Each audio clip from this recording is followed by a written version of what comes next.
141페이지죠. 지상권의 소멸. 자, 우리 지금까지 배운 상식 가지고 모든 권리의 발생, 변경, 소멸의 원인은 법률행위 아니면 법률 규정이겠죠. 그 지상권도 물권이지 않습니까? 권리의 일종이잖아요. 이것도 발생, 변경, 소멸의 원인은 법률행위 아니면 법률 규정입니다. 그냥 특별히 여기 이렇게 설명이 들어와 있는 건데, 물권의 일반적 소멸 사유, 그렇다는 얘기는 물건이 멸실이 됐대요. 목적물이. 그럼 그 위에 존재하는 물건 소멸해야 되겠죠. 뭐 여러 가지가 있는데, 그래서 목적물의 멸실, 소멸시효. 자, 우리 물건 중에서 용익물건은 20년의 소멸시효 걸리지 않습니까? 소멸시효. 선순위 저당권이 실행이 되면 됩니다. 그러면 최선순위 저당권이 실행이 돼서 이후에 있는 모든 권리는 싹 다 소멸하죠. 그 다음에 지상권의 존속기간 만료, 이렇게 얘기를 합니다. 네. 용익물건 같은 경우에 존속기간이 있기 때문에 존속기간이 만료가 되면 그냥 소멸하는 거죠. 좀 특이한 게 뭐냐면 지상권자의 소멸 청구, 이건 이미 공부했습니다. 지료 연체액의 합계액이 2년분에 달할 때 지상권 설정자의 소멸 청구에 의해서 소멸한다라고 얘기했죠. 연체된 지료의 합계액이 2년분에 달할 때. 자, 여기서 중요한 거, 여기서 나오면 요거 2년이라고 하는 요 숫자를 낼 땐 굉장히 쉽게 내는 겁니다. 조금 어렵게 내면 토지 소유권 양도 전후에 걸쳐서 2년이 연체가 됐다, 이런 게 나오죠. 보신 기억 납니까? 막 울립니까? 예, 그럼 조금, 지금 어떻습니까? 괜찮습니까? 조금 이따 다시 손보라고 할게요. 이렇게 해서 한번 가시자고요. 자, 그래서 우리 갑이 토지 소유자로서 지상권 설정자였다가 을에게 지상권을 설정을 해주고, 을이 여기서 지료를 1년 연체했다, 이렇게 보는 겁니다. 지료의 연체액이 1년분이에요. 1년분 지료 연체를 했는데 이후에 토지 소유권이 병에게 양도가 되죠. 지상권이라고 하는 건 대세권이기 때문에 토지 소유권이 양도가 되면 지상권 설정자는 갑이었더라도 그 설정자의 지위가 병으로 무조건 이전이 됩니다.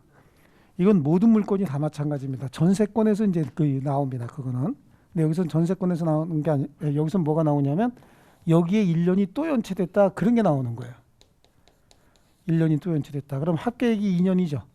합계액이 2년이라 할지라도 지상권 소멸 청구할 수 있느냐라고 하는 문제가 발생을 하는데, 연체액의 누계액은 2년이라 할지라도 지료라고 하는 건 당사자 사이에 채권적 효력밖에 없기 때문에 지료가 연체됐다라고 하려면 이 사람한테 채무로서 지료가 2년이 연체가 돼야 되는 거예요. 다만 갑이 내가 받아야 될 1년분의 지료를 너에게 양도하겠다라고 해서 양수 받았어도 지료 연체의 효과까지 승계되는 건 아니거든요. 그러니까 여기서 지상권의 소멸을 청구할 수 있느냐라고 하는데, 지상권 소멸 청구 안 되죠. 청구까지 써야 되겠구나. 소멸 청구 대상이 아닙니다. 자, 요게 이제 시험에 좀 나올 거예요. 그 다음에 혹시 지상권 소멸 청구, 이렇게 소멸 청구할 때 요 토지에 여기에 저당권 설정할 수 있지 않습니까? 지상권을 이렇게 해서 담보 제공할 수 있다고 했잖아요. 근데 저기뿐만 아니라 여기에도 저당권을 설정해 놨대요. 지상의 건물은 누구 거예요? 을 거지. 지상권자 소유죠. 예, 을이 자기 소유물에다가 저당권을 설정을 해놨을 때 만약에 소멸 청구에 의해서 지상권이 소멸한다, 그럼 이 저당권 같이 소멸해야죠. 이건 지상권을 목적으로 설정된 저당권이니까 그림을 보면, 자, 갑이 소유자지 않습니까? 그리고 두 번째 을이 지상권자인데 저당권을 설정했다는 얘기는 여기에 저당권을 설정했다는 얘기잖아요. 그러니까 여기에 2의 1, 부기등기로 붙거든. 그래서 여기에 만약에 병이 저당권이다, 아니면 뭐 A라고 한번 해볼게요. A가 저당권이다. 이럴 때 이게 소멸하면 뒤에 붙어있는 부분들은 다 소멸하는 거예요. 그러니까 이거 소멸하게 될 거라고, 만약에 지상권 소멸 청구에 의해서 소멸하면.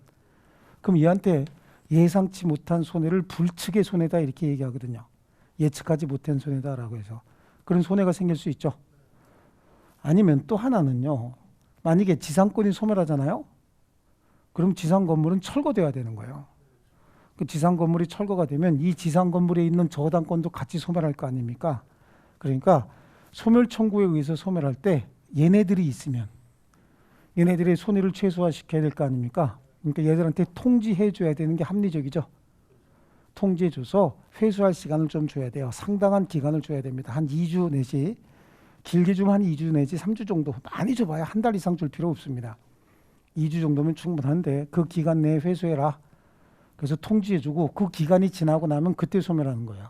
그래서 지상권이 저당권의 목적인 때, 지상권 자체가 저당권의 목적인 때, 또는 그 토지에 있는 건물, 수목 등이 저당권의 목적이 될 때, 수목에도 저당권 설정할 수 있지 않습니까? 어떻게 저당권 설정하죠? 임목 등기하고 난 다음에 설정을 하죠. 목적이 된 때 지상권의 소멸 청구는 저당권자에게 통지한 후 상당한 기간이 흘러야 된다. 돈 회수할 시간이 흘러야 된다. 그런 얘기입니다. 그 다음에 지상권을 스스로 포기 안 됩니다. 지상권 스스로 포기해도 지상권 소멸합니다. 자기 권리 자기 포기할 수 있지 않습니까? 하지만 권리의 포기는 의사표시죠. 자, 여러분 유유제포 할 때 그 포는 상대방 없는 단독행위 지금 제가 얘기했거든요. 그 포는 소유권 또는 점유권의 포기였죠. 소유권, 점유권의 포기가 상대방 없는 단독행위라고 한다면 제한물권의 포기는 누구한테 해야 되는가? 제한물권은 설정해 준 사람한테 포기해야 되죠. 토지에 대해서 지상권을 가지고 있다가 포기한다. 그럼 조용히 나가는 게 아니라 누구에게? 지상권 설정자인 토지 소유자에게 저 지상권 포기하고 나갑니다. 그럼 원상복구할 게 있는지 없는지, 회수해 나갈 게 있는지 없는지 이런 거 상호간에 마무리 지어야 될 거 아니겠어요? 그러니까 항상 제한물권은 설정해 준 사람한테 저 이사 갑니다. 저 그냥 여기서 나갑니다. 라고 얘기해 줘야 되는 거예요. 소유권은 내가 그냥 포기하면 누군가가 취득할 수 있을 거 아니겠어요? 점유권도 내가 지배하다가 지배를 놔버리면 되니까 소유권, 점유권, 그 소유권의 포기에는 뭐 상속권 포기 같은 거 있잖아요. 상속받으면 결국은 소유자가 되지 않습니까? 같이 이렇게 연계가 되는 거예요. 말만 바꾼 거지 똑같은 내용이거든요. 그런 건 상대방 있는 단독행위지만 이런 것들은 상대방 없는 단독행위겠죠. 단독행위라는 얘기는 뭐예요? 법률행위라는 뜻이죠. 그러니까 등기해야 물권 소멸의 효과가 발생을 한다. 그럼 이렇게 해서 지상권이 소멸했다라고 하면 그 다음에 발생할 수 있는 문제는 가장 중요한 게 이겁니다. 자, 토지에 대한 사용권으로서 지상권이 기간 만료 등으로 소멸했는데 지상물이 현존하고 있답니다. 그렇다고 한다면 이 지상물 거의 새 거거든요. 30년 정도밖에 안 됐으면 굉장히 새 겁니다. 이 건물도 제가 알기로 30년 넘었습니다. 아마 그 정도 됐을 거예요. 이 지상물 지금 아주 빵빵하죠. 그럼 이거 남아있으면 이거 어떻게 할 거냐는 얘기예요. 그러면 지상권자가, 이거는 수업 시간에 한번 했죠. 예, 갱신을 청구합니다. 이때 이 갱신 청구권이 형성권이냐 아니냐 이런 문제가 가끔 나와요. 갱신 청구가 형성권이라면 거절 못 하겠죠. 형성권이면 바로 갱신의 효과가 발생해야 되는데 거절할 수 있다는 얘기는 이거는 형성권이 아니라는 얘기고요. 거절하게 되면 그때 지상물 매수 청구권을 행사합니다. 이게 형성권입니다. 그래서 매수 청구권을 행사하면 매수 청구 당시 시가상당액으로 매매계약이 바로 성립하게 된다. 자, 그리고 이렇게 지상물 매수 청구권을 행사할 수도 있지만 지상물 수거해 갈 수도 있어요. 지상에 있는 물건을 수거해 갈 수도 있다. 그럼 지상에 있는 물건들을 전부 수거하고 철거해 가려고 그럴 때 지상권 설정자인 토지 소유자도, 이 사람도 야 두고 가 라고 할 수 있다는 겁니다. 예를 들어서 땅에 지상권을 설정하겠다고 전기시설 설치하고 하수도시설 설치하고 수도시설 설치하고 가스관 같은 거 다 묻었는데 지 그만두고 나간다고 그거 다 철거하겠다라고 한다면 그건 해당 토지의 필수 시설일 수 있지 않습니까? 그때는 비록 네가 네 돈으로 했지만 내가 살 테니까 두고 가라 라고 할 수도 있고, 그것도 형성권입니다. 정당한 이유 없이 거절할 수 없다 이렇게 돼 있습니다. 그래서 지상권이 소멸한 때 지상권자는 건물, 기타, 공작물, 수목을 수거해서 토지를 원상에 회복해야 되죠. 그런데 지상권이 소멸해서 지상권자가 지상물 수거하는 경우에 설정자가 상당한 가액을 제공해서 공작물이나 수목의 매수를 청구한 때 지상권자는 정당한 이유 없이 이를 거절하지 못한다. 이것도 일종의 형성권이라는 얘기예요. 근데 정당한 이유라고 하는 건 아니 우리 집안에서 역대로 내려오던 집안의 가보요, 가보. 근데 쓰고 있었다고. 근데 두고 가. 그럼 그거 두고 가야 될까요? 이런 거는 거절할 수 있는 사유가 되죠. 아니면 내가 영업에 반드시 필요한 시설이에요, 이게. 비록 땅속에 잠깐 묻어놨어도. 그럼 이거 뽑아서 가야 되고, 모터 같은 거 물 끌어오기 위해서 모터 설치했는데 그 모터는 국내에서 구하기 어려운 모터랍니다. 그럼 어떡합니까? 그거 당연히 거절할 수 있는 거죠. 이런 것들이 이제 정당한 사유가 되는 겁니다. 자, 소멸 빨리 몇 개 보고 가겠습니다. 물권의 일반적 소멸 사유 거의 뭐 그거 시험에 나올 리는 없습니다. 그러면 지상권 특유의 소멸 사유가 있겠죠. 지상권 설정자의 소멸 청구입니다. 그래서 지상권자가 2년 이상의 치료를 지급하지 아니한 때 이렇게 나오죠. 그럼 설정자는 소멸 청구할 수 있는데 288조에 지상권이 저당권의 목적이라든지 죄송합니다. 저당권의 목적인 때 또 그 토지에 있는 건물 수목이 저당권의 목적이 된 때는 이렇게 지상권의 소멸 청구는 저당권자에게 통지한 후 상당한 기간이 경과함으로써 그 효력이 생긴다. 맞죠?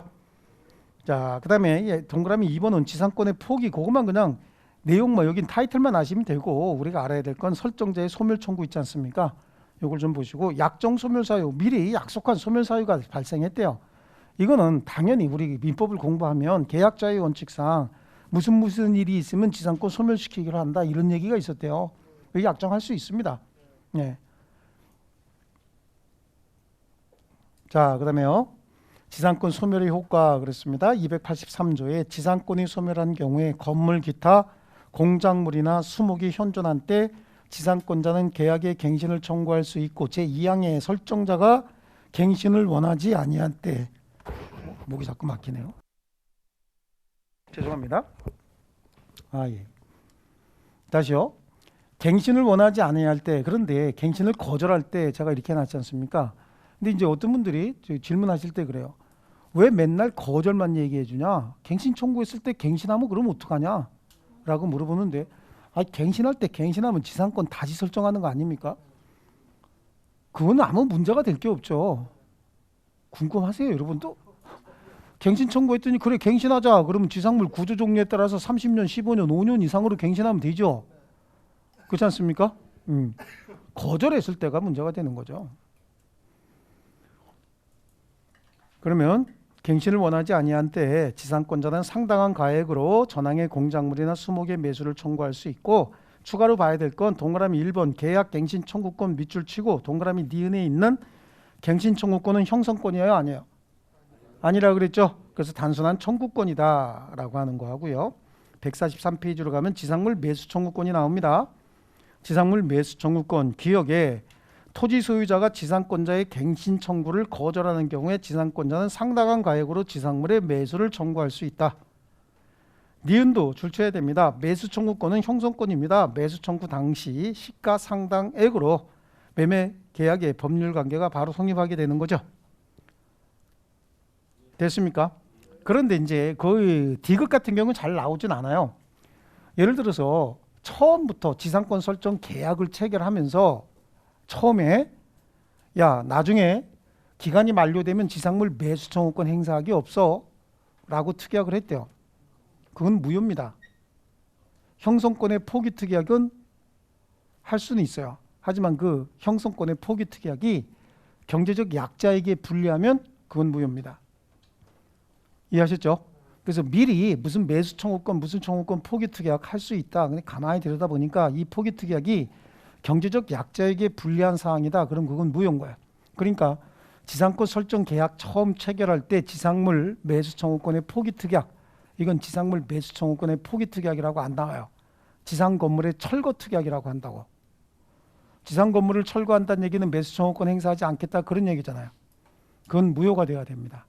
자, 그런데 존속기간이 만료돼서 계약 갱신을 청구할 수 있는 상황인데 계약 갱신 청구할 수 있는 상황인데 그걸 안 하고 둘이 지상 건물 철거하겠다라고 하는 건 스스로가 갱신 청구권 포기 특약이거든요. 이거는 지상권 설정 계약으로 정하지 않고 끝나고 갱신 청구가 가능함에도 불구하고 스스로 지상 건물의 철거를 하겠다라고 약속을 했으면 그건 유효입니다.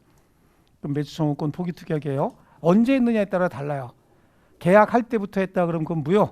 나중에 끝나고 난 다음에 했다. 그럼 끝나고 나서 건물 소유자가 봤을 때 이거 내가 이거 뭐 매수 청구해봐야 돈 몇 푼 되지도 않을 것 같고 철거하느니 비용이 더 많이 들 것 같고 그럼 그냥 나가겠다라고 할 수 있다는 거예요.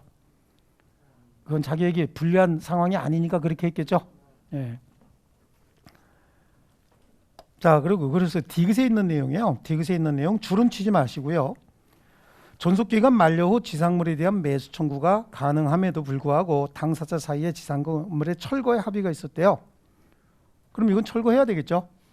또 기간 만료로 소멸한 것이 아니라 요거 기간 만료로 소멸한 것이 아니라 지료 연체 등의 사유로 지상권 설정자가 지상권의 소멸 청구에서 소멸한대요. 그때는 매수 청구권 행사할 수 없습니다. 그래서 거기는 줄을 쳐 놓으시는 게 좋아요. 지료 연체 기타 지상권자의 귀책 사유로 지상권 소멸 사유가 발생한 경우에는 매수 청구권 행사할 수 없다. 아시겠죠? 만약에 이게 허용이 된다면 되게 웃기는 일이 생기는 거예요. 자, 지상권 설정 계약 체결하고 지상 건물 겁나게 돈 들여가지고 지어놓습니다. 그리고 그때부터 지료 안 내는 거죠. 그래서 2년 지료 안 내죠. 그럼 소멸 청구하게 되면 그렇죠. 소멸 청구하게 되면 그럼 네가 사. 그럼 건축업을 해야지 우리는. 그렇지 않습니까? 그렇기 때문에 지료연체 등을 이유로 지상권 소멸 청구에 의해서 소멸할 때는 지상건물 철거해야 됩니다.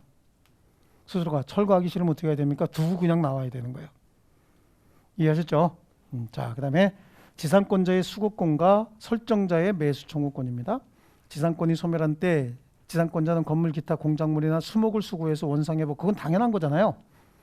그 다음에 전항의 경우 설정자가 상당한 가액을 제공해서 지상물의 매수를 청구한 때는 정당한 이유 없이 거절하지 못한다. 그거 있었죠. 그 다음에 지상권자의 유익비 상한 청구권은 제목만 줄칠게요. 임대차에 관한 규정을 유추 적용한다. 그러니까 지상권자는 필요비는 상한 청구할 수 없어요. 왜 필요비를 상한 청구할 수 없는가? 이거는 모든 물건에 그대로 다 적용될 거니까 한번 생각해 보세요. 지상권자는 물권자로서 대세권자죠. 자신의 지상권을 누구에게나 다 행사할 수 있고 하물며 지상권 설정자인 토지 소유자보다도 우선해서 토지 사용권이 있습니다. 그렇죠? 그리고 토지 소유자도 용익권자가 사용 수익하는 걸 방해하지 않을 소극적인 의무만 있지 적극적으로 개입할 수 없습니다. 그러다 보니까 자기가 배타적으로 적극적으로 사용 수익하는 과정에서 발생하는 비용은 그래서 스스로 부담하려는 거예요. 임대차하고는 다르죠. 임대차는 계약 자체가 뭐냐면 임대인이 사용 수익을 제공해 주겠다. 임차인은 사용 수익 제공에 대한 대가로서 차임을 주겠다라고 하는 채권 계약인 거예요. 아시겠죠? 그러니까 사용 수익을 제공해 주겠다는 얘기는 사용 수익이 가능한 상태를 만들어 주겠다 그런 얘기죠. 그냥 던져 주겠다가 아니라. 아시겠습니까? 여기는 지상권자가 배타적으로 지배할 권리가 있기 때문에 사용 수익에 필수적으로 소비되는 비용이 있죠. 필요비 같은 건 스스로 부담해야 돼요. 하지만 목적물 반환할 때 가치 증가가 현저하다는 얘기는 울퉁불퉁한 땅 평탄 작업 해놓고 거기 아주 큰 이렇게 왈가닥돌이라고 하는데 큰 것들 울퉁불퉁한 돌도 다 걸러내고 마사토 같은 거 쫙 깔아놓고 했대요. 그럼 훨씬 땅 사용성이 좋아진 거죠. 거기다 수도시설 같은 거 했다 이런 거 다 유익비잖아요. 그래, 이런 게 유익비가 될 수도 있고 매수 청구 대상이 될 수도 있고요. 네. 자, 이런 것들은 어떻게 상환 청구해야죠. 네, 그래서 유익비 상환 청구할 수 있다고 굵은 글씨만 줄쳐놓으시면 됩니다. 자, 그리고 강행 규정으로서 편면적 강행 규정이다. 그렇다는 얘기는 지상권 자에게 불리한 약정은 무효고 지상권 설정자에게 불리한 약정, 즉 지상권자에게 유리한 약정은 유효다. 이렇게 해석하면 됩니다. 큰 의미 없습니다. 그 다음에 나오는 게 특수지상권입니다. 특수지상권은 이제 법정지상권과 관습법상 법정지상권. 법정지상권은 민법 규정에 의해서 발생하는 지상권 얘기하는 거예요. 관습법상 법정지상권은 관습법상 거래 행위로 인해서 발생을 했다라고 하는데 기본적인 개념이 이거예요. 동일인 소유의 토지와 건물이 있었다. 동일인 소유의 토지와 건물. 무조건 출발은 여기서 출발합니다. 동일인 소유의 토지 건물이 있는 상태에서 지상 건물의 전세권이 설정이 됐다. 잘 들으셔야 됩니다. 동일인 소유의 토지 건물이 있는 상태에서 지상 건물 또는 토지에 저당권이 설정이 됐다. 어떤 거 하나에 저당권이 설정이 되든 두 개 다 저당권이 설정이 되든 관계없어요. 동일인 소유의 토지 건물이 있는 상태에서 저당물 경매가 아닌 기타 처분행위에 의해서 토지와 건물의 소유자가 달라지는 거. 그럼 여기는 지금 갑이 아니고 노가 돼야 돼. 을이 돼야 되겠죠. 에듀윌 유료 회원만의 명품 자료 서비스.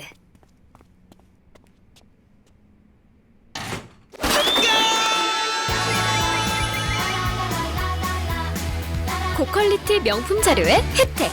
오직 에듀윌 유료 회원에게만. 에듀윌. 그래, 이게 틀린 얘기죠. 예, 을이 돼야 되는 거예요. 토지 소유자와 건물의 소유자가 달라져야 된다, 이런 모습입니다. 아니면 토지가 팔렸을 수도 있고 건물이 팔렸을 수도 있지 않습니까? 아니면 둘 다 팔렸을 수도 있다고. 어쨌든 동일인 소유의 토지 건물이 있다가 토지와 건물의 소유자가 달라졌는데 그 달라진 원인이 동일인 소유의 토지 건물이 있는 상태에서 건물에 대해서 전세권이 설정이 되고 그 다음에 토지 소유자가 바뀌었다는 얘기예요. 건물에 대해서 전세권이 설정이 됐다 그래서 건물 소유자가 바뀐 겁니까? 건물 소유자는 여전히 있고 사용 수익권자 을이 생겼다. 그 이후에 지상 건물의 토지의 소유자가 바뀌었다, 그런 얘기입니다. 이렇게 되면 지상 건물을 보호할 필요가 있기 때문에 이때는 토지 소유자는 지상물의 소유자에게 지상권 설정해 준 것으로 본다. 지상물의 누구요? 소유자에게. 이거는 전세권자에게 이렇게 바꿔놓는 게 주로 시험에 나오는 거예요. 요거만 확인하면 이거는 무조건 이제 답으로 들어갈 일이 없고, 저당물 경매로 인한 법정 지상권도 똑같습니다. 동일인 소유의 토지 건물이 있는 상태에서 건물의 저당권이 설정이 되든 토지의 저당권이 설정이 되든 둘 다 저당권이 설정이 되든 공동저당이 설정이 되든 어떤 형태의 저당권이 설정이 됐다가 이후에 저당물이 경매가 됩니다. 저당권 실행 경매 얘기하는 겁니다. 저당물이 경매가 되죠. 그 결과 토지와 건물의 소유자가 달라졌다라고 한다면 토지 소유자는 지상물의 소유자에게 지상권을 설정해 준 것으로 본다고 법으로 나와 있는 거예요. 민법 규정에 나왔기 때문에 이걸 법정 지상권이라고 하고, 그럼 관습법상 법정 지상권은 뭐냐? 저당물 경매가 아닌 기타 처분행위, 그러니까 매매가 있을 수도 있죠. 매매뿐만 아니라 강제 경매 있을 수 있지 않습니까? 이런 건 뭐야? 담보권 실행 경매라고 하거든요. 이걸 임의 경매라고 해요. 왜 임의 경매라고 하죠? 미리 약속이 돼 있었던 거라고 설명 많이 했습니다. 예. 강제 경매는 미리 약속하지 않고 얘가 숨겨놓은 걸 찾아서 압류, 가압류 먼저 하고 본안 소송에서 압류해서 경매하는 걸 강제 경매라고 하거든요. 강제 경매에 의해서 또 기타 교환이라든지 어쨌든 여러 가지 원인에 의해서 토지와 건물의 소유자가 달라지는 결과가 나타날 수도 있지 않습니까? 그렇죠? 근데 이제 기타 처분행위 중에서 저당물 경매가 아닌 나머지 다 포함한다 그런데 아닌 게 있어요. 환지 처분이나 환매 있어요. 환지나 환매. 환자 두 개 들어가죠. 예, 요거 환장하는 애들. 예, 환자 두 개. 얘네들은 기타 처분행위를 포함시키지 않는다. 그러니까 환지나 환매에 의해서 토지와 건물의 소유자가 달라졌다라고 하면 관습법상 법정지상권 성립하지 않습니다. 제가 이거 몇 년 전에 말이죠. 고생 무지무지하게 했습니다. 내가 환자 요 두 개라고 했더니 환자 두 개라 그랬다고. 제가 암만 수업 들어도 이게 환자 들어가는 거 두 개요라고 얘기했는데, 예.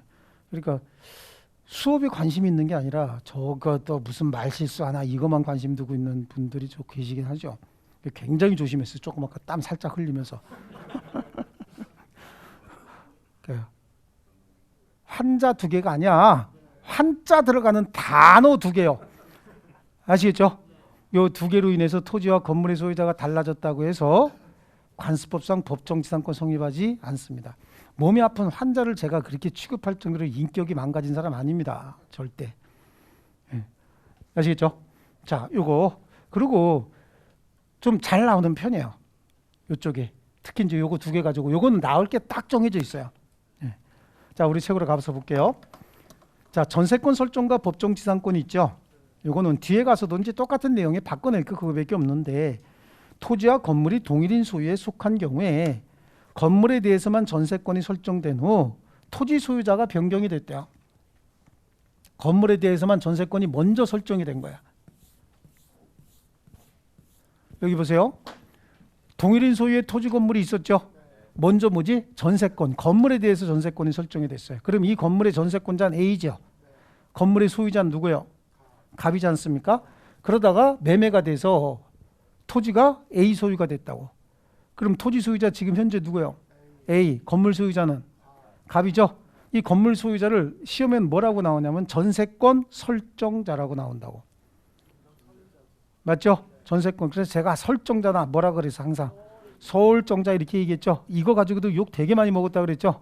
한글을 파괴하네, 국어를 사랑하는 사람 입장에서 뭐 이러면서. 그래서 제가 하는 이유가 설정자 그러면 소유자다 이렇게 이해하셔야 된다고. 항상. 아시겠죠? 그래서 건물의 누구에게? 설정자에게, 건물의 전세권 설정자에게 지상권 설정한 것으로 본다. 그래서 법조문에, 자, 법조문을 눈으로 익히셔야 돼요. 토지와 건물이 동일인 소유에 속한 경우에 건물에 대해서만 전세권이 설정된 후 토지 소유자가 변경이 된 경우에 토지 소유권의 특별 승계인은, 즉 토지 매수인은 그러면 되잖아요.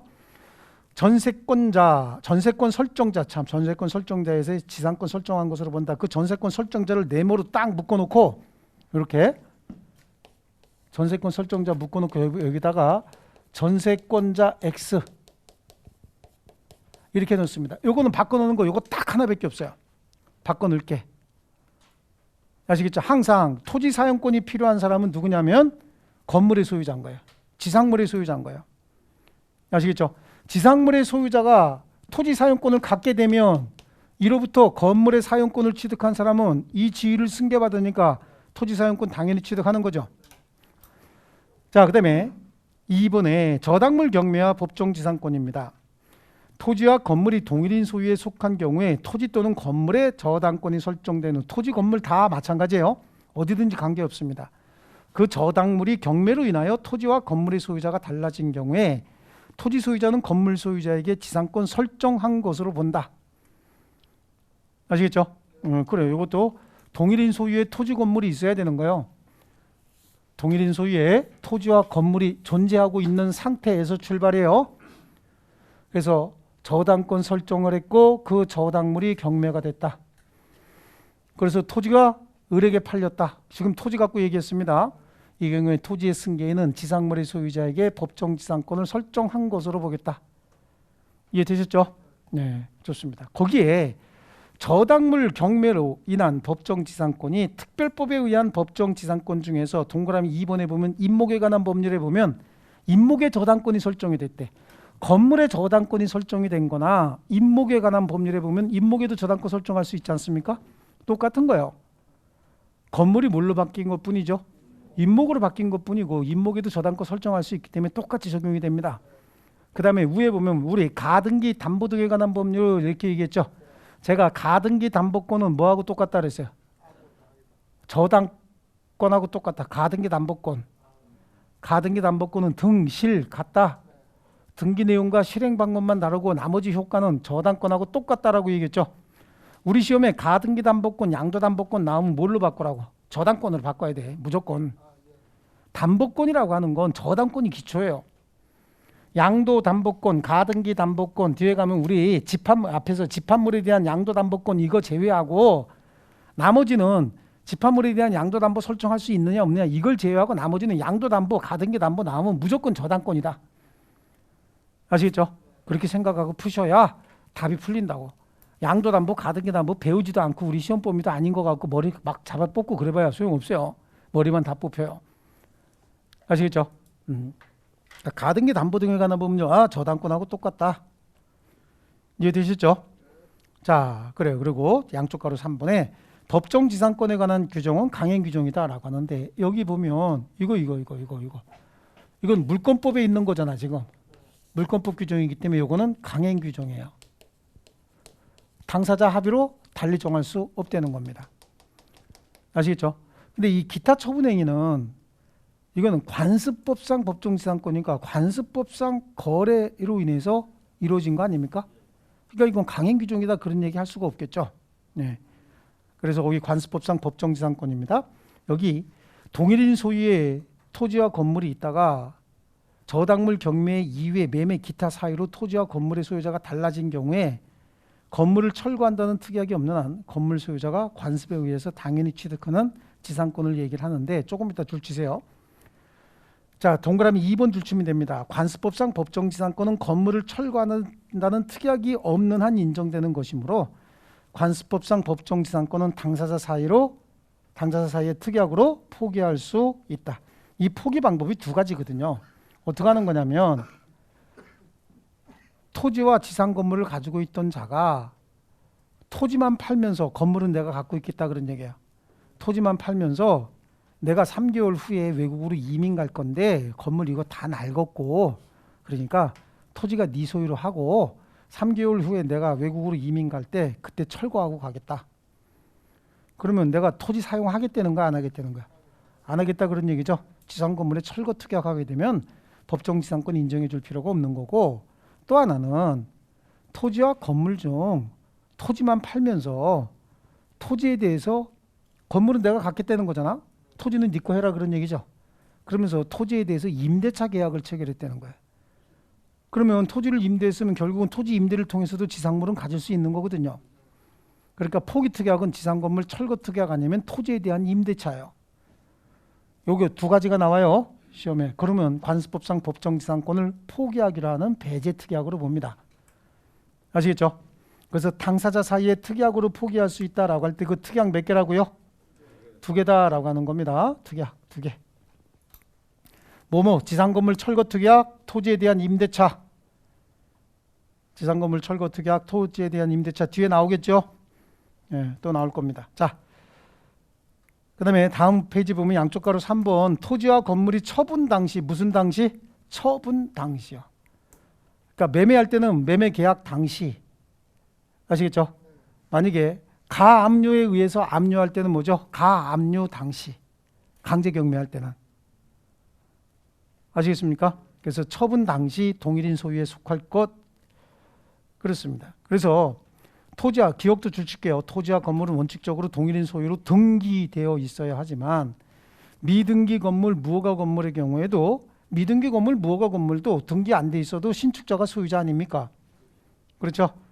그래서 이때도 관습법상 법정지상권은 성립할 수 있고 토지와 건물이 처분 당시 동일인 소유에 속하면 족하고 처음부터 동일인 소유일 필요는 없다라고 하는 거야. 그러니까 동일인 소유의 토지 건물이 있다가 이것만 판대든지 이것만 판대든지 그러면 되는 거지 이게 처음부터 동일인 소유일 필요는 없다는 얘기예요. 예를 들어서 병이라고 하는 자가 신축을 해서 가지고 있던 이 건물을 갑이 샀대요. 그러면 최초에는 지상물은 병 소유였죠. 그 다음에 토지는 갑 소유였지 않습니까? 그러다가 나중에 갑이 사서 동일인 소유로 되어 있다가 기타 처분행위가 있었다. 둘 중에 하나가. 그럼 그때도 성립한다는 얘기입니다. 그러니까 다른 건 쳐다보지 말고 처분행위 당시 동일인 소유였느냐 아니었느냐 그 전에 같은 건 쳐다보지도 말고 이해되셨나요? 자, 좋습니다. 그 다음에요. 밑에 보시면 매매 기타 사유로 토지와 건물의 소유자가 달라져야 된다라고 하는 겁니다. 그래서 토지와 건물의 소유권이 서로 다른 사람에게 귀속된 원인은 매매, 증여, 대물 변제, 공유대지의 분할, 강제 경매, 국세징수법에 의한 공매 다 들어갑니다. 근데 아닌 것 디귿에 있죠. 디귿에 환지 처분, 환매 특약의 등기. 그래서 환지 처분 동그라미 X, 환매 특약의 등기 동그라미 X. 이거 있죠.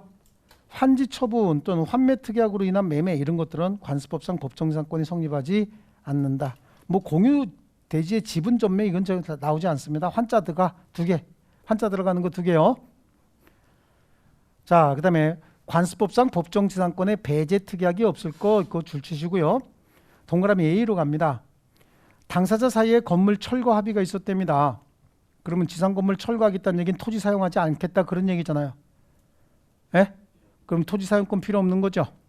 그다음에 B도 마찬가지예요. 근데 당사자가 지금 있는 건물을 철거하고 새로운 건물을 짓기로 했다는 거예요. 그럼 얘는 토지 계속해서 사용하겠다는 거 아닙니까? 그렇죠? 그러니까 거기 B에 보시면 당사자 사이에 건물을 철거하고 그 소유의 새로운 건물을 신축하기로 합의가 있었답니다. 그러면 이건 건물 철거하기로 하는 특약이 토지 사용하지 않겠다는 특약인데 토지를 더 적극적으로 사용하겠다는 특약 아닙니까? 그러니까 이때는 건물 철거에 대한 특약이라고 볼 수 없고 관습법상 법정지상권 배제시키는 효력이 발생하지 않습니다. 그 다음에 철거 특약하고 하나 뭐라 그랬어요? 토지에 대한 임대차라 그랬죠. 다음 페이지 나오면 니은에 토지에 대한 임대차 계약이 없을 것. 그래서 토지와 건물 중 건물만 양도하면서 따로 건물을 위해서 대지에 관해서 임대차 계약을 체결한 경우에 관습법상 법정지상권을 가지고 있을 필요가 없어요. 토지 임차권만 가지고도 지상의 건물을 얼마든지 가질 수 있거든요. 이해되셨죠? 자, 그런 정도 보시고요. 자, 효력 다음 페이지 보십니다. 법정지상권이나 관습법상 법정지상권은 법률 규정에 의한 물권 취득이죠. 그러니까 등기 없이 지상권자가 되는 겁니다. 그래서 효력에 동그라미 1번 굵은 글씨 줄칩니다. 등기 없이 법정지상권 취득하지요. 그리고 두 번째 줄 취득 바로 밑에 관습법상 법정지상권을 처분할 때만 등기하면 되는 거 아닙니까? 계속해서 똑같은 내용 반복해서 나오는 거잖아요. 그 다음에 지상권에 관한 민법 규정을 적용을 한다라고 하는 건 뭐냐면 지상 건물이 구조 종류에 따라서 30년, 15년, 5년의 기간이 결정돼야 되는 거 아닙니까? 그렇죠. 근데 여기는 지상물 구조 종류 압니까? 모릅니까? 지상 건물 구조 종류 알 수밖에 없죠. 이미 건물이 있어요, 없어요? 있습니다. 그러면 어떻게 알아요? 그렇지, 뭘 신경 쓸 것도 없어요. 눈 뜨고 있으면 알지. 눈을 감았으면 모를까, 그죠? 눈 뜨고 있으면 알게 돼 있죠. 그럼 지상 건물의 구조 종류를 아니까 이게 만약에 철근 콘크리트 건물이었다, 그럼 몇 년이 돼야 돼? 30년. 목조 건물이었다, 15년. 수목이었다, 30년이지. 근데 수종을 정하지 않을 때 수목의 수종을 정하지 않았다, 30년이지. 수목은 수종 같은 거 따지지 않는다고. 제가 그랬죠, 지난 시간에. 다음 주에 가면 분명히 걸릴 거라고. 그죠? 예, 다음 주에 가면 분명히 걸릴 거라고 제가 그랬잖아요. 예, 그래요. 예, 근데 이게 실제로는 지금은 걸릴 수밖에 없어요. 그리고 제가 물어보면 빨리 답해야 된다는 그 압박감 때문에 그래요. 시험장 가면 한 번 이렇게 생각하게 돼 있다고. 한두 번 이렇게 틀리고 나면 시험장 가서 한번 생각하게 돼 있어요. 괜찮아요? 자, 만약에 공작물이었답니다. 5년이겠죠. 이렇게 정해진다는 얘기예요. 그래서 거기 지상권에 관한 민법 규정 준용에 니은의 줄칩니다. 존속기간은 원칙적으로 그 약정하지 않은 것으로 처리된다. 존속기간 약정하지 않았으면 지상물 구조 종류에 따라서 결정이 되는 거잖아요. 그런 것이고, 그 다음에 지료는 어떻게 할 거냐라고 하는데, 여러분 약정지상권하고 법정지상권하고 가장 기본적인 차이가 뭡니까? 약정지상권은 처음부터 내 땅 너에게 사용하도록 해주겠다 라고 해서 당사자 합의에 의해서 자유롭게 유상 무상 결정할 수 있지만, 법정지상권 같은 경우는 내 의사와 전혀 관계없이 건물 가지고 있다는 이유만 가지고 토지 사용권이 생기죠. 억울해, 안 억울해? 굉장히 억울합니다. 제가 앞에서 설명하면서 이런 얘기 했을 거예요.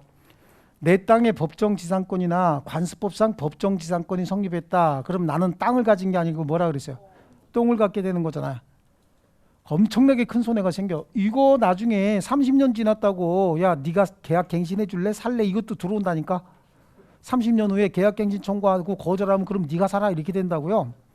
그러니까 법정지상권, 관습법상 법정지상권 이런 거 성립했다. 그럼 토지 소유자는 이제부터 아우 저 내 똥 그러는 거야. 내 땅이 아니라. 아시겠죠? 그러니까 이거는 유상으로 해야지.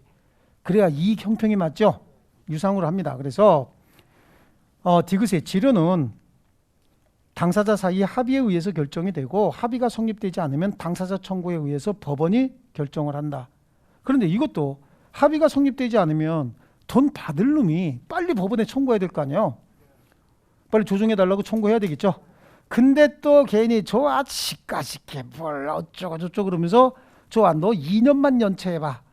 그리고 지료도 결정하지 않은 상태에서 2년이 지났대. 소멸 청구할 수 있습니까? 왜 없을까요?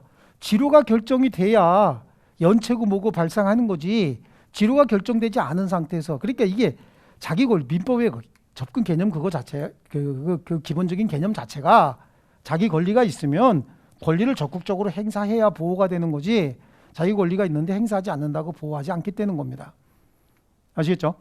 그래서 동그라미 3번입니다. 법정지상권이 인정된다 하더라도 법정지상권자는 대지 소유자에게 지료 지급할 의무가 있는 것이 원칙이죠. 지상권자가 중요한 말 나와요. 지료 결정 후 2년 이상의 지료를 체납하게 되면 토지 소유자는 소멸 청구할 수 있어요. 그런데 예외가 또 밑에 있죠.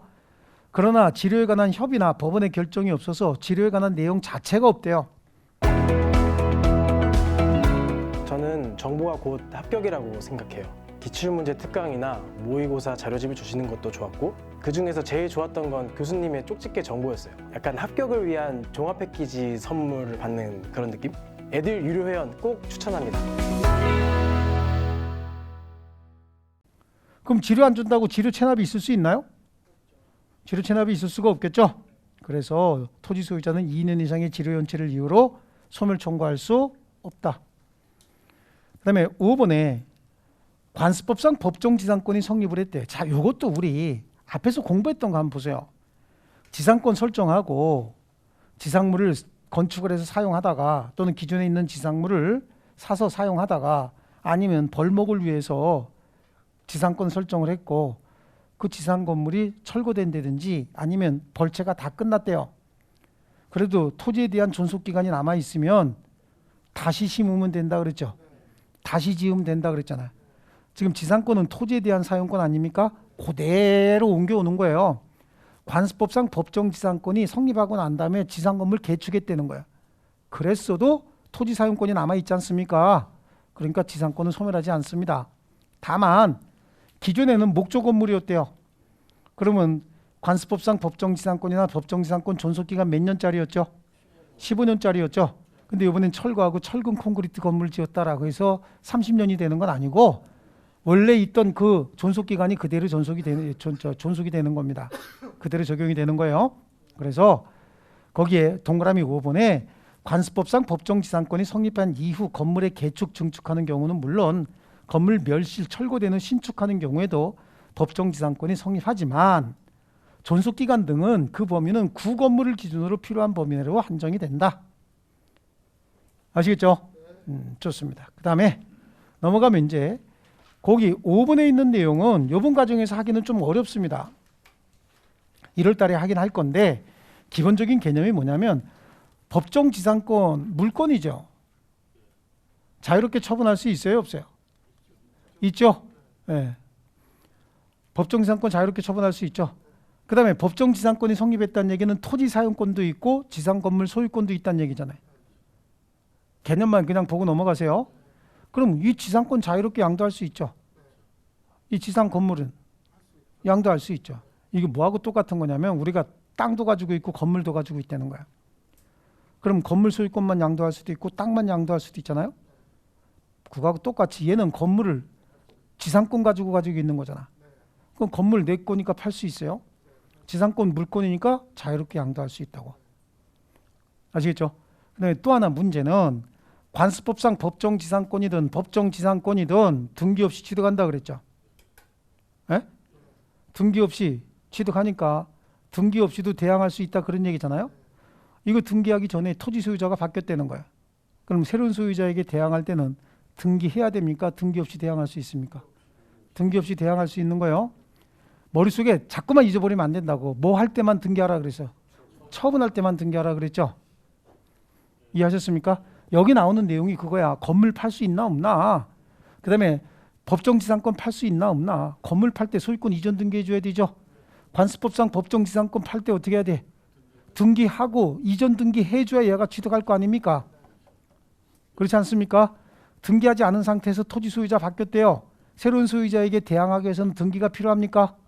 아닙니다. 필요 없습니다. 아시겠죠? 요 내용이 계속해서 나올 건데 여기 조금 어려우니까 지금까지 있던 내용만 먼저 머릿속에 잘 넣으시자고. 요거는 여태까지 우리 시험에 딱 한 번 정도 나왔어요. 근데 나오면 초 A급 문제고 이건 지문도 겁나게 길게 나오니까 이런 것들은 조금 열애시켜놔도 관계없어요. 아시겠죠? 다 맞으려고 해도 다 못 맞아요. 아시겠죠? 적당히 버릴 건 버리고 비울 건 비우고 해야 됩니다. 거기 저 다음 페이지 보시면요. 150페이지에 그 24의 기출문제 보이시죠? 24의 기출문제 봐요. 딱 봐도 성질 나요, 안 나요? 이걸 1분에 풀으라고 이따위로 한 거야, 지금? 성질이 나죠? 근데 조금 아까 나왔던 거 이거 갖고 문제 내면 지문 더 길어요. 갑은 을에게 팔고 을은 병에게 팔고 병은 정에게 팔고 막 이래가지고 눈 돌아갑니다. 이런 거. 예, 그러니까 이런 것들은 나오면 과감하게 던질 필요성도 있는데 제가 뭘 말씀드리고 싶은 거냐면 이렇게 지문이 길죠? 그럼 쉬워요. 민법은 지문이 길면 훨씬 쉽습니다. 지문이 짧을수록 의미가 축약되어 있기 때문에 어렵지 지문이 길면 진짜 쉬워요. 한번 볼게요. 옳지 않은 거요. 지료 연체를 이유로 지상권 소멸 청구한 경우에 지상권자는 지상물에 대한 매수 청구권 행사할 수 있어요, 없어요? 안 된다 그랬지. 지료 연체의 경우엔. 기간 만료의 경우만 할 수 있다 그랬어요.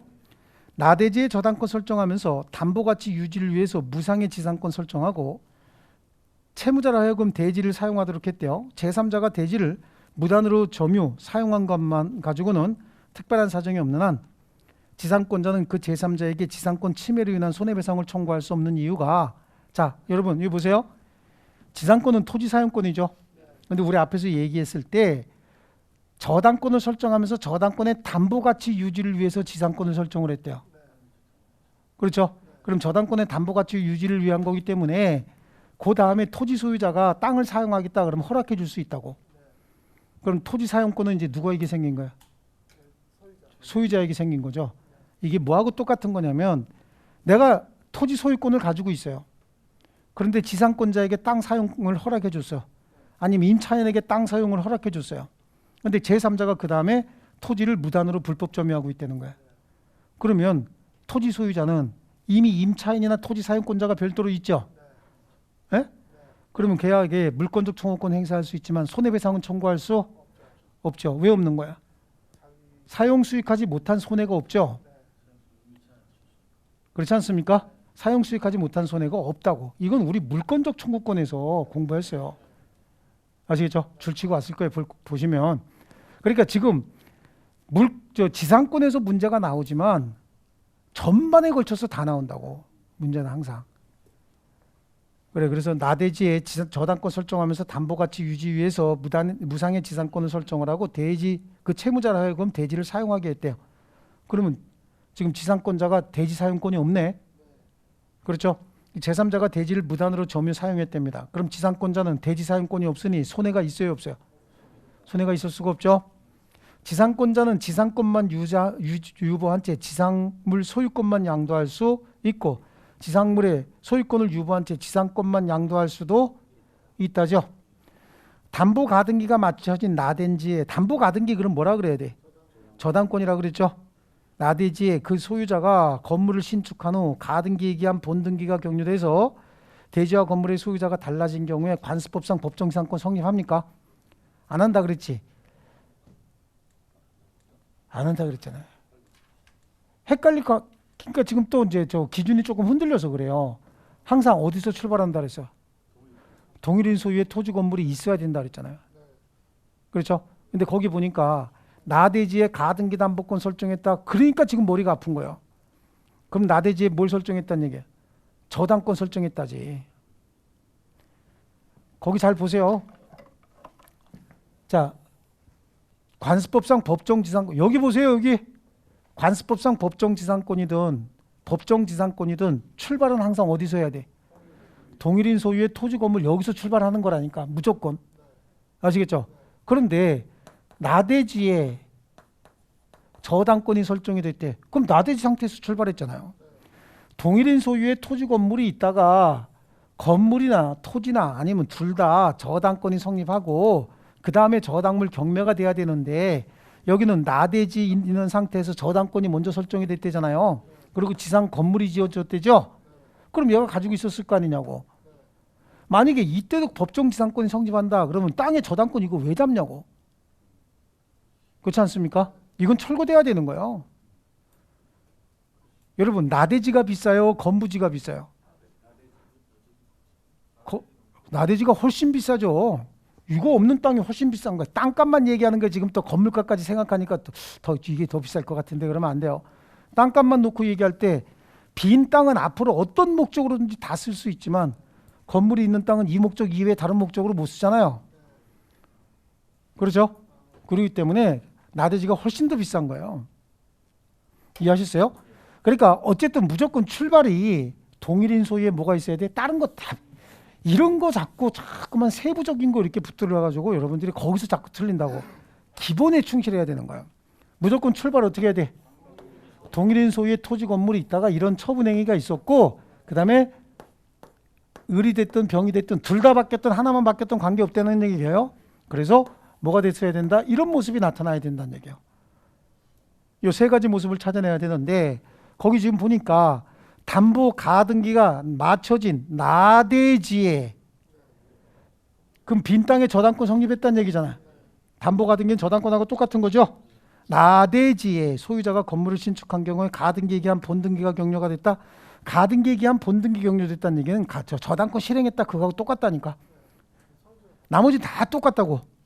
격려돼서 대지와 건물의 소유자가 달라진 경우에 특별한 사정이 없는 한 관습법상 법정지상권은 성립할 수가 없고 5번에 법정지상권을 취득한 건물의 소유자가 법정지상권의 설정 등기 격려함이 없이 건물을 양도하는 경우에 특별한 사정이 없는 한 토지 소유자는 건물의 양수인에게 건물의 철거를 청구할 수가 없다라고 하는 거예요. 왜냐하면 이 건물을 양도할 때 지금 요거는 이제 안 배운 저희가 그냥 넘어간 건데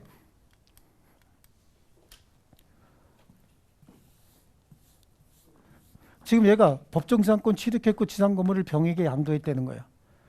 병에게 양도했으면 얘는 누구의 지위를 승계받은 거죠? 을의 지위를 승계받은 거죠. 을의 지위를 승계받았고 그러면 지상권은 원래 여기 이 건물 때문에 생긴 거 아닙니까? 그래서 얘가 건물의 소유권을 양도받았다는 얘기는 토지 사용권도 양수하기로 하는 묵시적인 합의가 있는 걸로 보는 거야. 묵시적인 합의가 있다는 얘기는 토지 사용권도 취득할 수 있는 지위가 있다고 보는 겁니다. 저 건물은 토지 사용권을 전제로 해서 생긴 건물이잖아요. 그렇죠? 저 건물이 있었기 때문에 토지 사용권이 생겼던 거 아닙니까?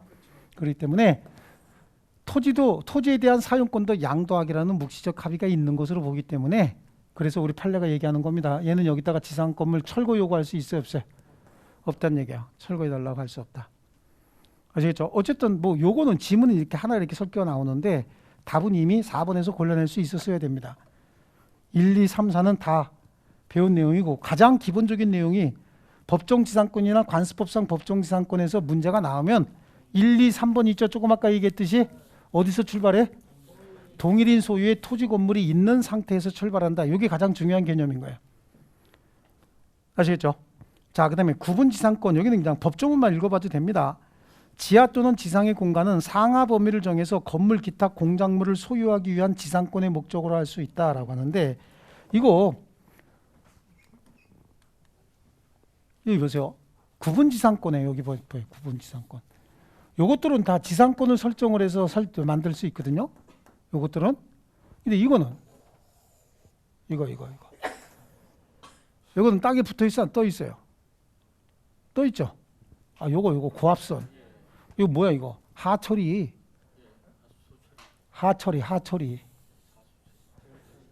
아, 하철이 성은 지시고 하철이가 잘 생겼어요? 지금 삥 오고 있잖아 지금. 하철이요. 지하 일정한 공간. 요거는 지상권 설정하지만 이것도 지상의 일정한 공간이잖아요. 여기 쓰겠다 그런 얘기거든요. 요걸 구분지상권이라고 합니다. 구분지상권도 지상권에 관한 규정을 그대로 다 준용을 하는데 다만 여기다가 수목 심을 수 있어요?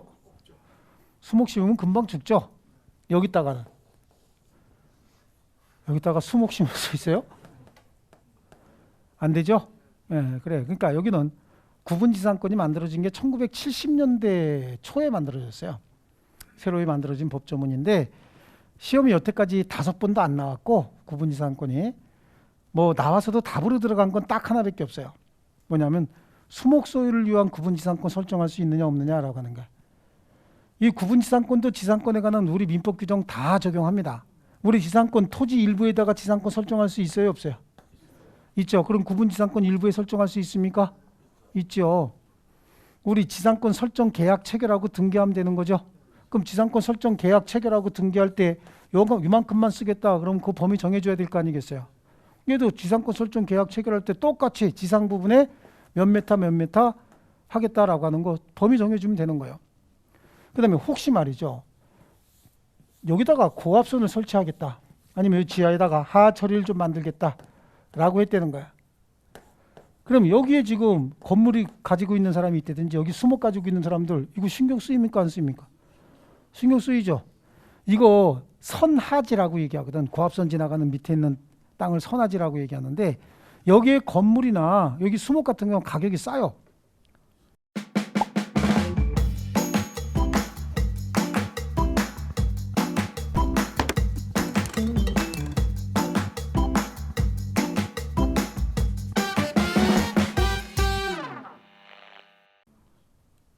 가격이 쌀 수밖에 없어. 그리고 여기 또 수목 소유를 위해서 우리 수목 소유를 위해서 있잖아요. 그 산 같은 데 가보세요.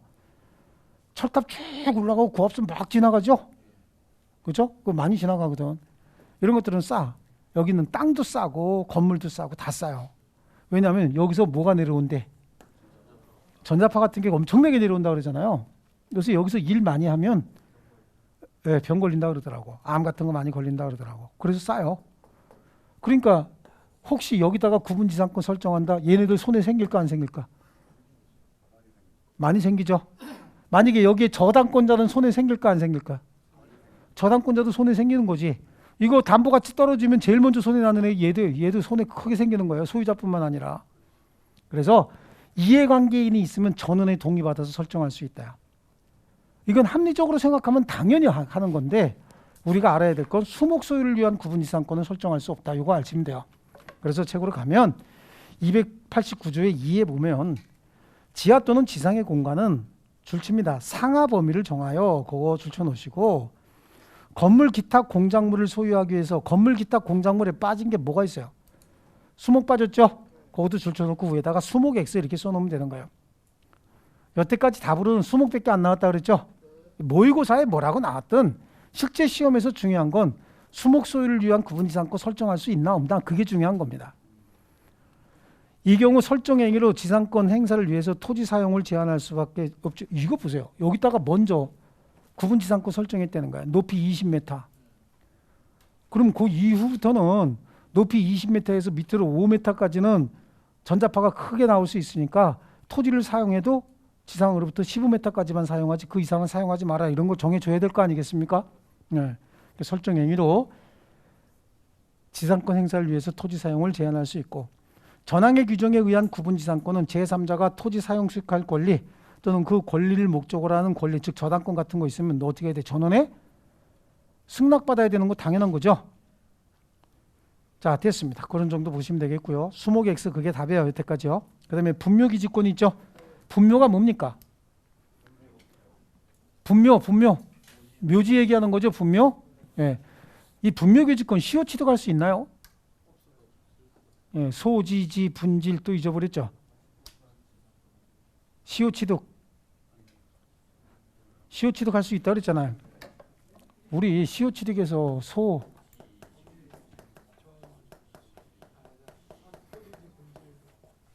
지효광은 하지 말라 그랬고, 그렇죠? 일비 안 했나? 일비? 이 필요하든 필요하다. 이건 뭐라 그랬어요? 봉분이라 그랬잖아요. 그러니까 여기까지는 등기해야 되고 이건 등기 없이 취득한다. 뭐 때문에? 이것 때문에. 봉분 때문에. 그죠? 예. 그래요. 내가 모를 줄 알았어. 예. 자, 자신의 토지의 설치 후 분묘에 대한 철거 특약 없이 타인에게 토지를 양도했대요. 자신의 토지에 분묘 설치한 후 그 분묘에 대한 철거 특약 없이 타인에게 토지를 양도했대요. 그럼 내 땅이야 지금 갑이. 내 땅이고 내가 분묘를 설치한 거예요. 그랬다가 토지 소유권을 을에게 양도했다는 겁니다. 이 분묘 어떻게 할 거냐는 게 한마디도 언급이 없었다는 거죠. 그럼 그냥 분묘기지권 바로 취득해버립니다. 그래서 자신의 토지에 분묘를 설치하는 경우 타인의 토지에 분묘 설치하는 경우가 있어요. 타인의 토지에 분묘를 설치할 때는 처음부터 토지 소유자 승낙을 받고 설치하는 경우도 있죠. 몰래 설치하는 경우도 있는 거야. 토지 소유자 승낙을 받고 분묘를 설치했다. 그럼 그 토지 소유자와 합의에 의해서 뭐 어떻게 합시다라고 합의할 수 있는 거 아닙니까? 그건 합의 내용에 따라서 무상, 유상, 약정이 가능해요.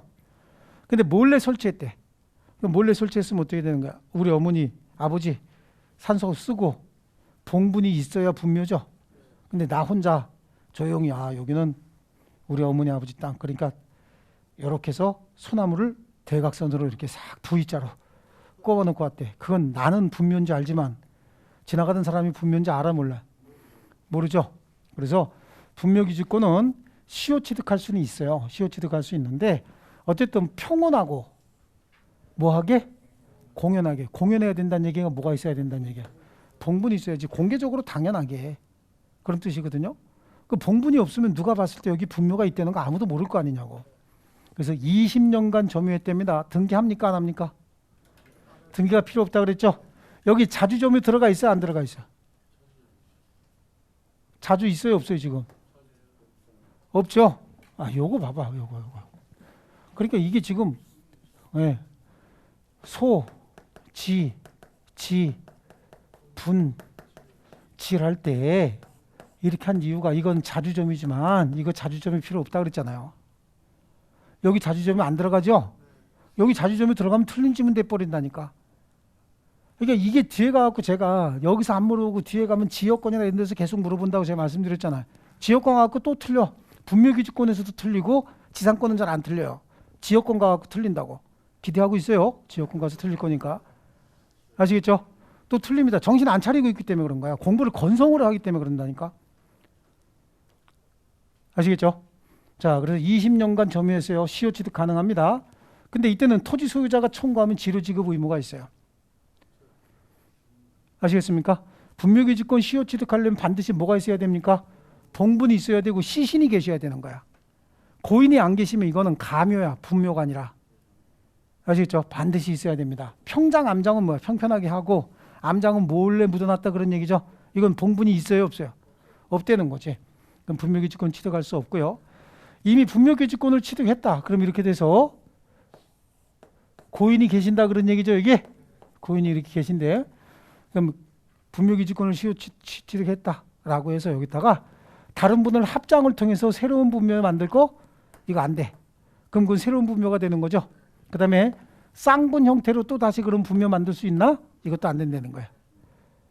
이해되셨습니까? 그래서 새로운 분묘, 쌍분이라든지 합장 이거 불가합니다. 그 다음에 존속기간 그래 수호와 봉사가 계속되는 한 존속기간은 제한이 없습니다. 분묘기지권은 수호 봉사가 계속되는 한 존속기간 제한이 없어요. 그 다음에 지료지급이요. 양도형 분묘기지권 요거거든. 요걸 양도형 자기 토지에다가 분묘 설치 후 철거 등의 특약 없이 토지를 양도했대요. 그럼 양도형 분묘기지권의 경우에는 성립과 동시에 지료지급이 없고요. 지료지급해야 되는 거고 시효취득의 경우에는 토지 소유자 청구가 있으면 그때부터 지료지급 의무가 있다. 아시겠습니까? 자, 그럼 여기다가 다시 한번 정리해 볼게요. 이번에는 분묘기지권이 여러분 시험에 나올 가능성이 있어요. 지료지급과 관련돼서. 자, 일단은 분묘를 설치하는 방법은 내 땅에 분묘 설치하는 경우 있죠. 갑이 내 땅에다가 분묘를 설치했습니다. 그리고 땅을 팔았대죠. 이건 누구요? 갑이 분묘잖아. 땅을 누구한테? 을한테 팔았다는 거야. 그러면 자동적으로 분묘기지권이 그냥 성립하게 됩니다. 아시겠죠? 그럼 이거는 유상이야, 무상이야? 유상입니다. 남의 땅에다가 분묘를 설치합니다. 을 소유의 땅에다가 갑이 분묘를 설치하는 거죠. 분묘를 설치하는 방법은 몇 가지가 있다 그랬어요? 두 가지. 허락을 받고 승낙을 받고 설치하는 경우도 있고 몰래 설치하는 경우도 있죠. 허락을 받으면 유상을 할 건지 무상을 할 건지는 당사자 합의를 하면 되는 거죠. 허락받았다는 게 뭐예요? 합의를 결정했다는 얘기잖아요. 유상, 무상 그건 당사자가 결정하면 되는 거고 몰래 설치했답니다. 몰래 설치한 경우에는 시효취득의 문제가 발생을 하는 겁니다. 그럼 몇 년이 돼야 돼? 20년간. 어떻게 해야 돼요? 소유의 의사로 평온하고 공연하게 점유해야 되죠. 소유의 의사 필요 없다고. 아시겠죠? 그래요. 이렇게 해서 뭐 하면 되는 거죠? 등기하면 되는 거죠? 등기도 필요가 없어요. 그 대신 반드시 뭐는 있어야 되는 거야? 동분은 있어야 되는 거고 이때도 토지 소유자가 지료 청구하게 되면 유상이 되는 거죠. 지료 청구 시까지는 지료를 안 낸다 하더라도 청구하면 유상이 되는 거고 분묘기지권이 성립했다 그래서 여기다가 쌍분 형태의 다른 분묘나 합장을 위한 새로운 분묘 이거 할 수 없어요. 아시겠죠? 그럼 존속기간은 얼마를 할 것이냐라고 하는 거야. 존속기간은 수호 봉사가 계속되는 그 존속기간의 제한도 없다. 이해하셨습니까? 자, 됐어요. 얼른 책으로 갈게요. 여기까지 하고 끝낼 거예요. 자, 분묘기지권 거기 보니까 양쪽 가로 2번에 취득사에 나오죠. 기억, 니은 다 중요합니다. 그래서 자기 소유 토지에 분묘를 설치한 자가 분묘에 관해서 이전 철거에 별도 특약 없이 그 토지만을 타인에게 양도한 경우, 그다음에 토지 소유자 승낙을 얻고 분묘 설치한 경우, 토지 소유자 승낙 없이 분묘를 설치한 후 20년간 평온하고 공연하게 분묘기지를 점유한 때. 자, 동그라미 2번에 공시 방법이 뭡니까? 봉분 자체가 공시 기능을 하죠. 예, 그래서 동그라미 니은에 봉분 등 외부에서 분묘를 인식할 수 있는 형태를 갖춰야 됩니다. 분묘가 평장 또는 암장된 경우에 분묘기지권 취득할 수 없다. 요번에 분묘기지권 나올 차례입니다. 여러분 시험에. 다음 페이지 양쪽 가로 3번에 분묘기지권의 효력 범위 보이십니까? 자, 그래서 분묘기지권에 보면 거기 다 주실게요. 분묘가 설치된 기지에 국한되는 것이 아니라 수호 봉사에 필요한 주위의 빈 땅도 사용할 수 있어요. 이미 설치되어 있는 분묘를 소유하기 위한 범위 내에서만 분묘기지권을 취득하는 것이고, 분묘기지권이 미치는 범위라 할지라도 새로운 분묘를 설치할 목적, 다른 목적으로 인정되지 않습니다. 그 말에 부연 설명에 또 디귿에 나와 있어요. 기억력은 다 줄쳐야 되죠. 기존 분묘기지권의 효력이 미치는 범위 내에 부부 합장을 위한 쌍분 형태의 분묘를 새로 설치할 수 없고, 단분 형태의 분묘도 새로 설치할 수 없어요. 존속기간입니다. 분묘기지권의 존속기간을 약정한 경우엔 그 약정한 기간에 의하는 거야. 하지만 존속기간을 약정하지 않은 경우에는 권리자가 분묘의 수호와 봉사를 계속하는 한 존속기간은 계속 유지가 됩니다. 그래서 지상권의 존속기간에 관한 규정이 적용되지 않습니다. 지료 어떻게 할 거냐라고 하는 거죠. 지료. 거기는 기역, 니은 줄 쳐야 돼요. 자, 토지 소유자 승낙을 얻어 분묘 설치한 경우에 지료에 관한 약정이 있으면 약정에 의하고, 약정이 없으면 무상이죠. 그런데 자기 소유 토지에 분묘를 설치하고 토지를 타인에게 양도했답니다. 이런 경우에 유상의 원칙입니다. 양도형 분묘기지권을 취득한 경우에 분묘기지권이 성립할 때로부터 지료지급 의무가 있고요. 디귿은 세 번째 줄부터 줄칩니다. 분묘기지권자는 토지 소유자가 지료를 청구하면 그날로부터 지료지급 의무가 있다. 이거는 시효 취득한 거 얘기하는 거예요. 아시겠죠? 시효 취득의 경우 지료지급 의무가 있다. 뭐 분묘기지권 포기하면은 포기의 의사만 가지고 충분하고 점유까지 포기해야 되는 것은 아니다 라고 하는 거고요. 됐습니다. 그 포기 정도는 특별히 필요 없고, 지료 쪽으로 아마 나올 가능성이 있습니다. 지료. 여기 판례가 나온 지 얼마 안 되거든요.